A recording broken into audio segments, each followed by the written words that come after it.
વિદ્યાર્થી મિત્રો, મારી YouTube ચેનલ કર્મા એજ્યુકેશનમાં તમારા બધાનું સ્વાગત છે। તો હું આજે ધોરણ 6 ના ગણિતમાં ચેપ્ટર નંબર 1 ગણિતમાં પેટર્ન એનો એક નાનો એવો ટોપિક લઈને આવ્યો છું, બરાબર। તો ચલો ચર્ચા કરીએ આપણે।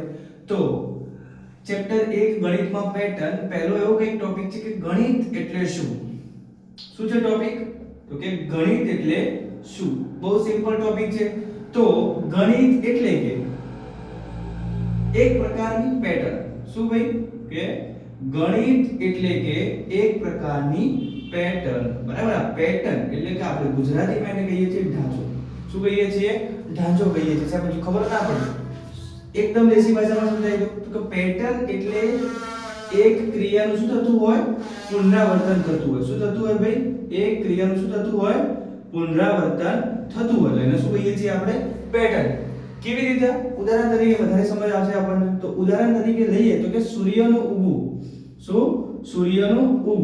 હવે આપણને બધાને ખબર છે કે આજે સવારે સૂર્ય ઉગ્યો હોય તો કાલે સવારે સૂર્ય તો ઉગવાનો જ છે, પરમ દિવસે પણ ઉગવાનો છે। તો સૂર્ય શું કરી રહ્યો છે ભાઈ?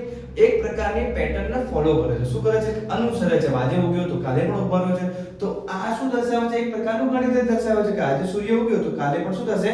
ઉગવાનો છે। બીજું લઈ લઈએ તો કે રમત રમવી, બરાબર। રમત રમવી એટલે કે આજે રમીએ છીએ તો કાલે પણ રમવાના, માની લઈએ કે કાલે પણ રમીએ છીએ, એવી રીતે। તો આ એક પ્રકારની શું છે? એ બધી પેટર્નને ફોલો કરે છે। શું પેટર્નને ફોલો કરે છે? પહેલા રોજિંદા જીવનમાં મેં વાત કરી, આપણે ગણિતમાં કેવી રીતે ફોલો કરે છે એને આગળ ભણીશું, પણ પહેલા રોજિંદા જીવનમાં આપણે શું પેટર્નને ફોલો કરી છે? જેમ કે રમત રમવી છે, એવી રીતે જેમ કે રસોઈ બનાવવી છે, તમારી મમ્મી આજે રસોઈ બનાવી હોય તો કાલે પણ રસોઈ બનાવો। ચલો તો અહીંયા એક આપણું પહેલું સ્વાધ્યાય એવું છે કે આપણા જીવનમાં ગણિતના ઉપયોગો શું? તો વાત કરી રમત રમવી, પછી રસોઈ બનાવવી, બરાબર। પછી આપણે સ્કૂલ જઈએ છીએ, આજે સ્કૂલ ગયા તો કાલે પણ જઈએ છીએ, એવી રીતે। બીજી વસ્તુ તો ગણિતમાં ગણિત માનવ જીવનને આગળ વધવામાં કેવી રીતે મદદ કરે છે? કેવી રીતે મદદ કરે છે? હવે જો જેમ કે મોબાઈલ ફોનની શોધ થઈ ત્યારે મોબાઈલ ફોન એકદમ નાના હતા, કીપેડ વાળા હતા, અત્યારે સ્માર્ટફોન થઈ ગયા છે।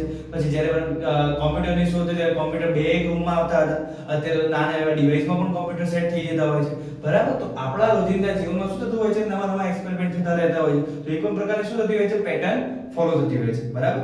તો થેન્ક યુ સો મચ, અહીંયા સુધી રાખીએ છીએ। બીજો ટોપિક આપણે નેક્સ્ટ લેક્ચરમાં વાત કરીશું।